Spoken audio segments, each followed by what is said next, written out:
روایت نمبر 322 322 عن الحسن أن عمر بن الخطاب رضي الله عنه جمع الناس على أبي بن كعب في قيام رمضان. حضرت حسن بصری رضی اللہ تعالیٰ عنہ روایت فرماتے ہیں کہ حضرت سیدنا عمر بن خطاب رضی اللہ تعالیٰ عنہ نے لوگ کو جمع کیا ابی بن کعب رضی اللہ تعالیٰ عنہ کی اقتداء میں فی قیام رمضان، رمضان کی رات کی عبادت کے لیے. فکان یصلی بہم 20 رکعتاً، تو ابی بن کعب رضی اللہ تعالیٰ عنہ ان کو 20 رکعت امامت کرواتے تھے. اس کو امام ذہبی نے اور عسقلانی اور ابن قدامہ نے اس کو روایت کیا. امام ذہبی کی کتاب لکھیے، کتاب کا نام لکھیے.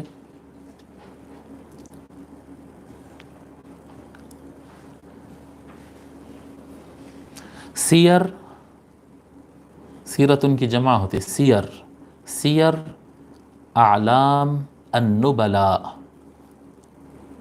یہ اسماء الرجال کی سب سے مشہور ترین کتابوں میں سے ہے، مشہور ترین کتابوں میں سے. سیر اعلام النبلاء، آخری میں حمزہ آتا النبلاء، وہ انگلش میں کیسا لکھتے ہیں آپ لوگ لکھیے. سیر اعلام النبلاء. آتھر کا نام ہے شمس الدین ابو عبداللہ، عربی کے حساب سے ابو عبداللہ ہوتا ہو، میں ہمارے تلفظ اردو کے تلفظ کے حساب سے ہو. شمس الدین ابو عبداللہ محمد بن احمد الذہبی. شمس الدین ابو عبداللہ محمد بن احمد الذہبی.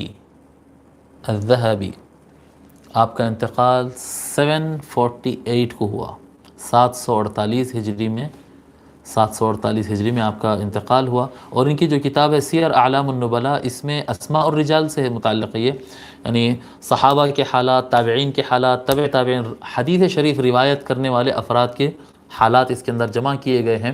ٹوٹل اس میں 5964 تراجم ہیں، اس میں 5964 راویوں سے متعلق تفصیلات ہے اس کے اندر. 5964 5964.